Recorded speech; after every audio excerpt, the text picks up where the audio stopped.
ओम शांति। आज 23 मई 2025 है।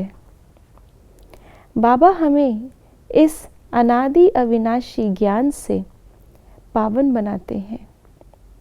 हम पहले पतित थे, लेकिन बाबा हमें कहते हैं कि इस पतित पने का दान दो और पुण्य आत्मा पावन आत्मा बनो।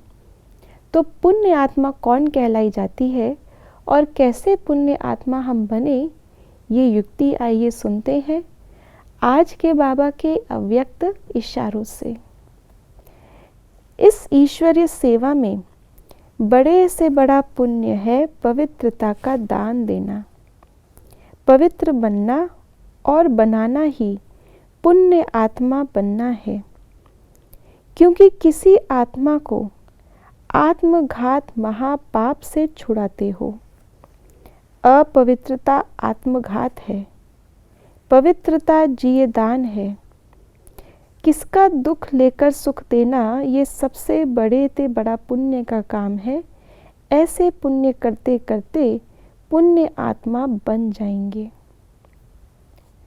बाबा पवित्रता की इतनी तक महिमा करते हैं कि कहते हैं कि कन्या वो जो 21 कुल को पवित्र बनाए, 21 कुल तारे। तो बाबा कहते हैं कि इस समय पर पवित्रता का इतना मान है जो पूरे कल्प में हम आदर सम्मान से और पूजा के साथ हमारा सत्कार होता है। बाबा कहते हैं कि इसी दान को हमें इस समय दूसरों को देना है, 21 कुल तारने हैं। वो कैसे होगा? तो बाबा कहते हैं कि जो पतितपना हमारे अंदर आया है वो आया है देह अभिमान से। देह समझना अर्थात आत्मा से दूर हो जाना, और यही बाबा कहते हैं आत्मघात है। आत्मा तो अजर अमर अविनाशी है, आत्मा का अस्तित्व तो मिट नहीं सकता। तो आत्मघात फिर कैसे होगा?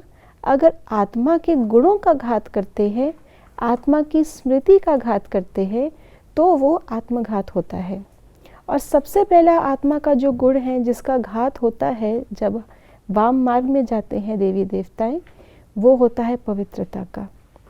मैं शुद्ध पवित्र आत्मा हूँ, इसके बदले जब अपने आप को शरीर मान लेते हैं तो आत्मा की पवित्रता कम होने लगती है, क्योंकि शरीर के धर्म फिर हम धारण करते हैं।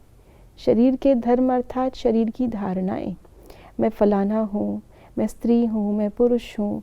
ये शरीर की धारणाएं धारण करने से आत्मा की धारणा खंडन हो जाती है। तो बाबा ने कहा इस समय सभी आत्माएं इस संसार में किस कारण से दुख भोग रही हैं? अपने किए गए पाप कर्मों से, और उस पाप से उनको मुक्ति दिलाना ये हम पावन आत्माओं का कर्तव्य है। यही उन आत्माओं के लिए जिये दान है, और उनको जिये दान देते देते हम पुण्य आत्मा ही नहीं लेकिन श्रेष्ठ आत्मा भी बन जाएंगे।